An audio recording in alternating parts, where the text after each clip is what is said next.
তারপরে দেখো বলছে যে প্রেশার অফ এ লিকুইড, তাহলে একটা লিকুইডের উপর কী পরিমাণ প্রেশার কাজ করে সেটা একটু দেখি। When a liquid is contained in a vessel, তো একটা ভ্যাসেলের মধ্যে যখন লিকুইড নেওয়া হচ্ছে, তারপর বলছি is exerts force all at points on the side and bottom of the vessel. তাহলে এই যে একটা ভ্যাসেল যদি আমরা চিন্তা করি, এখানে যদি আমরা লিকুইড রাখি এবং ফোর্স অ্যাপ্লাই করি, তাহলে এটা কিন্তু সব দিকে চারিদিকে কিন্তু ছড়ায় যাবে এই প্রেশারটা। এটা বলছে the force per unit area is called intensity of a pressure. Per ইউনিটে যদি আমরা হিসাব করি ফোর্সটা, তখন সেটাকে বলতে হচ্ছে intensity of a pressure, mathematically intensity of pressure P/A।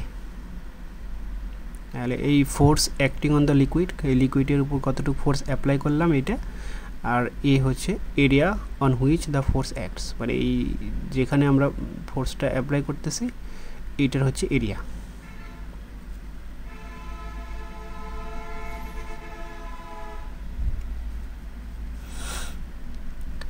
তারপরে the intensity of pressure at any point in a liquid at rest is equal to product of weight density of the liquid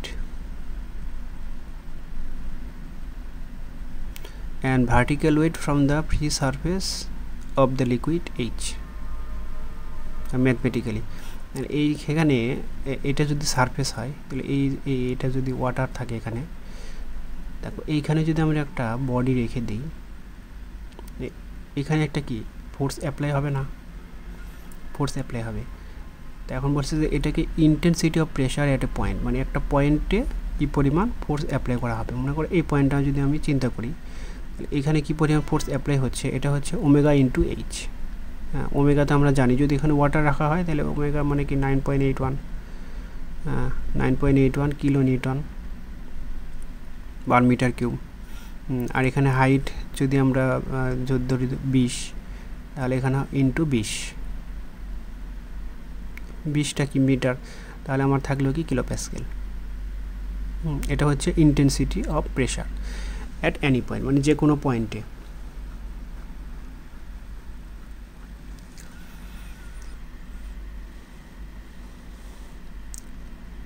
যেটা আমরা ওই যে P = H rho g যেটা শিখি আর কি, H rho g, হ্যাঁ এই যেটা শিখি আর কি। তাহলে এই রো জিকেই বলতেছি আমরা হচ্ছে ওমেগা, তাহলে H ইন্টু ওমেগা বা গামা যেটাই বলি আর কি। তো এই প্রেশারের এককগুলো হচ্ছে দেখো, প্যাসকেলকে বলি আমরা নিউটন পার মিটার স্কোয়ার, আর কিলো প্যাসকেলকে বলি kilo newton per metre square, আর মেগা প্যাসকেল হচ্ছে নিউটন পার মিলিমিটার স্কোয়ার, এটা হচ্ছে মেগা প্যাসকেল। আচ্ছা, প্যাসকেল ল খুবই গুরুত্বপূর্ণ একটা ল।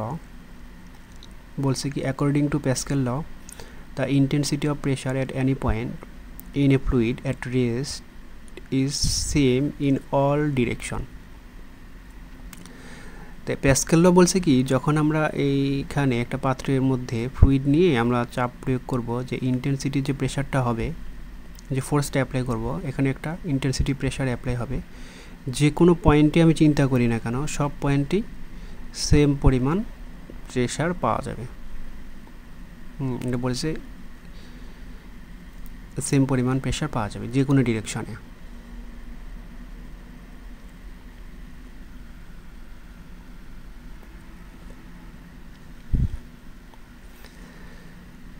এখানে বলছে কি অ্যাটমসফেরিক প্রেশার, গ্যাস প্রেশার এবং অ্যাবসলিউট প্রেশার, এই তিনটে প্রেশার আমরা একটু দেখে নিই। তিনটে প্রেশারের মধ্যে একটা রিলেশন আছে। অ্যাটমসফেরিক প্রেশার বলছে কি the atmospheric air exerts a normal pressure upon all surface with which it is in contact and it is known as atmospheric pressure। তাহলে একটা ওপেন সারফেসে যে প্রেশারটা অ্যাপ্লাই করা হয় সেটাই হচ্ছে অ্যাটমসফেরিক প্রেশার। আর বলছে যে it is also known as barometric pressure. এই যে এইটা কিন্তু গুরুত্বপূর্ণ, যে অ্যাটমসফেরিক প্রেশারের আরেকটা নাম ব্যারোমেট্রিক প্রেশার। তারপর বলছে কি the atmospheric pressure at sea level, মানে সমুদ্রের ক্ষেত্রে অ্যাটমসফেরিক প্রেশার, এটাকে বলতেছে is called a standard atmospheric pressure. Sea level, সমুদ্র লেভেলে অ্যাভব অ্যাবসলিউট জিরো প্রেশার, যেটা জিরো প্রেশারের উপরে থাকবে আর কি। এই ভ্যালুগুলো কেমন হয়, যে স্ট্যান্ডার্ড অ্যাটমসফিয়ারিক প্রেশার, এটা কিন্তু মুখস্থ রাখতে হবে 101.3 কিলো প্যাসকেল।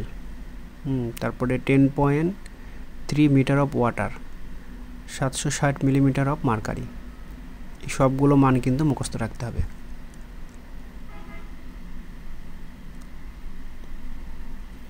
এখান থেকে দেখো 101.3 কিলো প্যাসকেল, এটা কিন্তু সহজে মনে থাকে।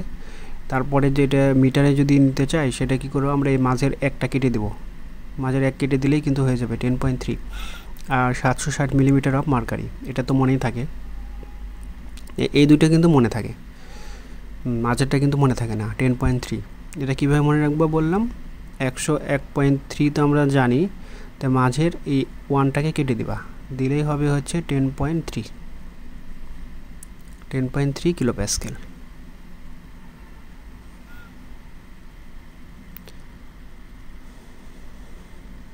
আচ্ছা, এখন দেখো আমরা তিনটা প্রেশারের একটু রিলেশনটা দেখে নিই, যে অ্যাটমসফেরিক প্রেশার, অ্যাবসলিউট প্রেশার এবং গ্যাস প্রেশার। এইটা যদি আমার ডেটাম লাইন হয়, এই ডেটাম লাইন থেকে একটা নির্দিষ্ট পয়েন্টে আমি অ্যাটমসফেরিক প্রেশার পাবো, এই পয়েন্টে হচ্ছে অ্যাটমসফেরিক প্রেশার পাবো। এই ডেটাম লাইন থেকে যখন আমরা উপরে যাব, তখন এই পয়েন্টে আমরা অ্যাটমসফেরিক প্রেশার পাবো। তখন আরও যদি উপরে যাই, তাহলে আমরা গ্যাস প্রেশার পাবো, সেটা হচ্ছে পজিটিভ গ্যাস প্রেশার। হ্যাঁ, এটা হচ্ছে পজিটিভ গ্যাস প্রেশার। হ্যাঁ, অ্যাটমসফেরিক প্রেশার যে পয়েন্টে আছে ওইখান থেকে যদি আমরা উপরের দিকে যাই, তখন সেটা হবে হচ্ছে পজিটিভ গ্যাস প্রেশার।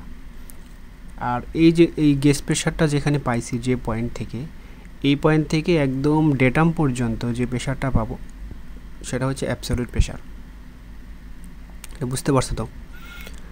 আর এই যে এখানে পজিটিভ গ্যাস প্রেশার পাইছি, আর নেগেটিভটা কখন পাবো দেখো, তা আমরা এই দেখো এখান থেকে আমরা অ্যাটমসফেরিক প্রেশার আমরা এটা পাইলাম, এই পয়েন্টটা। তো এই পয়েন্ট থেকে যখন আমরা নিচের দিকে একটা পয়েন্ট চিন্তা করব, তখন এইটা নিচের দিকে যখন নেমে যাব, তখন হবে নেগেটিভ গ্যাস প্রেশার বা ভ্যাকুয়াম প্রেশার। এখানে কি হয়েছে, অ্যাটমসফেরিক প্রেশার থেকে যখন উপরের দিকে গেছি, তখন সেটা হচ্ছে পজিটিভ গ্যাস প্রেশার। আর এখানে অ্যাটমসফেরিক প্রেশার থেকে যখন নিচের দিকে চলে আসছি, তখন এই পয়েন্টে আমি পাবো হচ্ছে নেগেটিভ গ্যাস প্রেশার।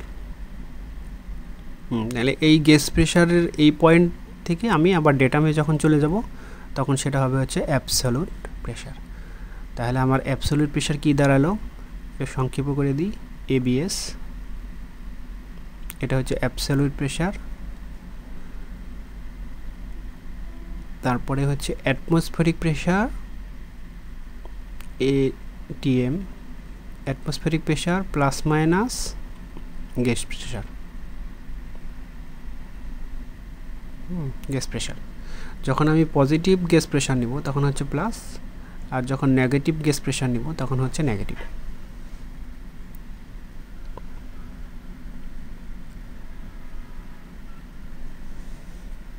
তা এখন দেখো আমরা প্রেশার কিভাবে মেজারমেন্ট করতে পারি সেটা একটু দেখি।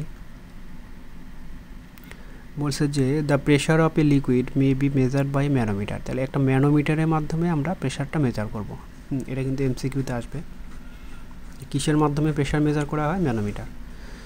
এখন বলছে there are the device used for measure the pressure at a point in a liquid, মানে একটা পয়েন্টে লিকুইডের একটা পয়েন্টেই প্রেশারটা মেজার করা হয় এই ম্যানোমিটারের সাহায্যে। By balancing the column of the liquid by the same or another column of the liquid. তাহলে দুইটা কলাম রাখতে হবে, দুইটা কলামের ব্যালেন্স করার মাধ্যমে এই প্রেশারটা মেজার করতে পারবো। এখন দেখো এই যে ম্যানোমিটার তো আমরা মেজার করতেছি ম্যানোমিটার দিয়ে, তো এই ম্যানোমিটার তো বিভিন্ন ধরনের আছে। তো এখানে বলা দিচ্ছে ক্লাসিফিকেশন অফ ম্যানোমিটার। একটা হচ্ছে simple manometer, such as piezometer and U tube manometer. এই পিজোমিটার এবং ইউটিউব ম্যানোমিটার এই দুইটাকে বলতেছে হচ্ছে সিম্পল ম্যানোমিটার। আর আরেকটা আছে দেখো, সেটাকে বলছে হচ্ছে ডিফারেন্সিয়াল ম্যানোমিটার। নিচে কি বলছে যে a piezometer is the simplest form of manometer used for measuring moderate pressures of liquid. এটা মডারেট প্রেশার মেজার করার জন্য এই পিজোমিটারটা ইউজ করা হয়। তাহলে a manometer is use to measure, তাহলে এই পিজোমিটার দিয়ে দেখো আমরা কি কি মেজার করতে পারতেছি, হাই প্রেশার অফ লিকুইড, তারপর হচ্ছে ভ্যাকুয়াম প্রেশার, আরেকটা হচ্ছে pressure in pipes and channel, মানে পাইপস এবং চ্যানেলের মাধ্যমে কি পরিমাণ প্রেশার আছে, মধ্যে কি পরিমাণ প্রেশার আছে সেটা মেজার করতে পারতেছি, ভ্যাকুয়াম প্রেশারটা এবং high pressure of the liquid, এই প্রেশারগুলো আমরা মেজার করতে পারতেছি। আর ডিফারেন্সিয়াল ম্যানোমিটার কোথায় ব্যবহার করা হচ্ছে, is use to measure difference of pressure between two point, মানে দুইটা পয়েন্টের ডিফারেন্সটা বের করার জন্য মেজার করা হচ্ছে। তো এই একটা পাইপ, তাহলে এখান থেকে এখানে আরেকটা পাইপ লাগানো আছে, হ্যাঁ, এটা যদি এ পাইপ হয়, এটা যদি বি পাইপ হয়, তাহলে এই দুইটার মধ্যে কি পরিমাণ ডিফারেন্স হচ্ছে, এই ডিফারেন্সটা মেজার করার জন্য আমার এই ডিফারেন্সিয়াল ম্যানোমিটার ইউজ করা হয়। তাহলে একটা হচ্ছে কি সিম্পল ম্যানোমিটার তারপর বলতেছি পিজোমিটার অথবা ইউটিউব, আর একটা হচ্ছে ডিফারেন্সিয়াল ম্যানোমিটার।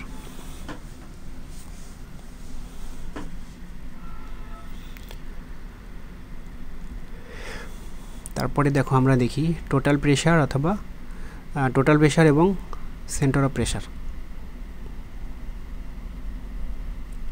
বলছে কি total pressure is defined as the force exerted by static fluid, মানে এটি স্ট্যাটিক ফ্লুইডের ক্ষেত্রে হবে, এটা মুভিং ফ্লুইডের ক্ষেত্রে না, স্ট্যাটিক ফ্লুইডের ক্ষেত্রে, on a surface plane or curved, হ্যাঁ এই যে কোনো একটা হতে পারে, when the fluid comes in contact with the surface, and ফ্লুইডটা সারফেসের কন্ট্যাক্টে আসবে, this force is always normal to the surface, তাহলে ফোর্সটা হচ্ছে সারফেসের নর্মালে কাজ করবে, মানে 90 ডিগ্রিতে কাজ করবে।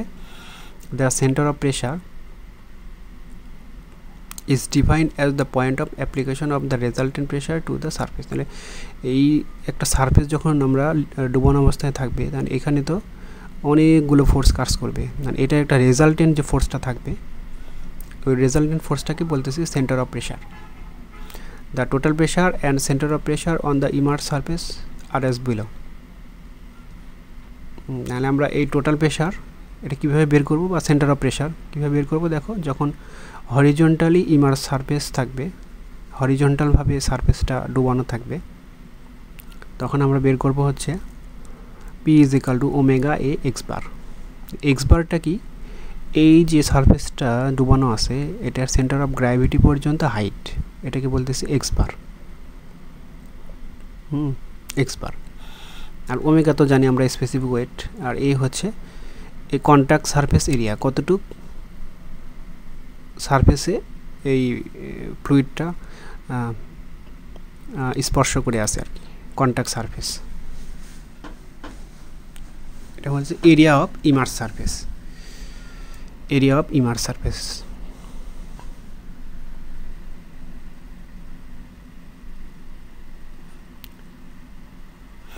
এখন দেখো ভার্টিক্যালি ইমার্স সারফেস, যদি ভার্টিক্যালভাবে আমরা একটা সারফেস ডুবিয়ে রাখি,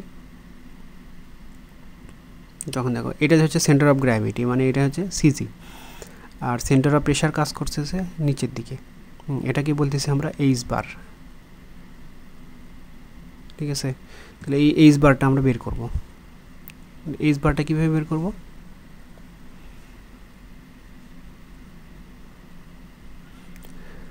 আচ্ছা এখানে দেখো the total pressure on a vertical immerse surface as shown in figure 3.3 is given by, total প্রেশারটা আমরা তো এটা পাইলাম, এটা হচ্ছে টোটাল প্রেশার। টোটাল প্রেশার কোথায় কাজ করবে, সিজিতে কাজ করবে, ওমেগা এ এক্স বার এর টোটাল প্রেশার। আর and the depth of centre of pressure, তো সেন্টার প্রেশার কোথায় কাজ করবে, সেন্টার প্রেশার কাজ করবে এই যে এখানে সিতে, এটাকে বলতেছি এইচ বার। তাহলে এইচ বারটা কীভাবে বের করব, তাহলে এখানে এক্স বার তো থাকবেই, তার সাথে আরও একটু যোগ করতে হবে এতটুকু, এইটুকের মান কত এটা মুখস্থ রাখতে হবে, IG by a x bar. তাহলে আইজিটা কি, মোমেন্ট অফ ইনার্শিয়া, তাহলে এই মোমেন্ট অফ ইনার্শিয়া আমরা বের করতে পারবো।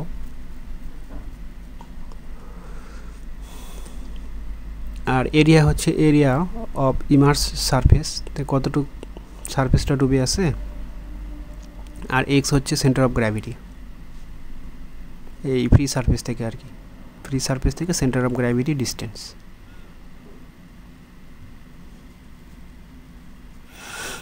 আচ্ছা, এখন ইনক্লাইন্ড সারফেস যদি হয়, এখন এই যে একটা সারফেস দেখো এখানে ইনক্লাইন্ড অবস্থায় আছে, এই যে ইনক্লাইন্ড অবস্থায় আছে, কতটুকু ইনক্লাইন্ড আছে, এই থিটা কোণে ইনক্লাইন্ড আছে। তো এইখানে টোটাল প্রেশারটা বের করব। টোটাল প্রেশার কোথায় কাজ করবে, এই সিজিতে, সেন্টার অফ গ্র্যাভিটি, এটা হচ্ছে টোটাল প্রেশার, এটা হচ্ছে এক্স বার, তাহলে ওমেগা এ এক্স বার, এটা হচ্ছে টোটাল প্রেশার। হ্যাঁ, আর সেন্টার অফ প্রেশার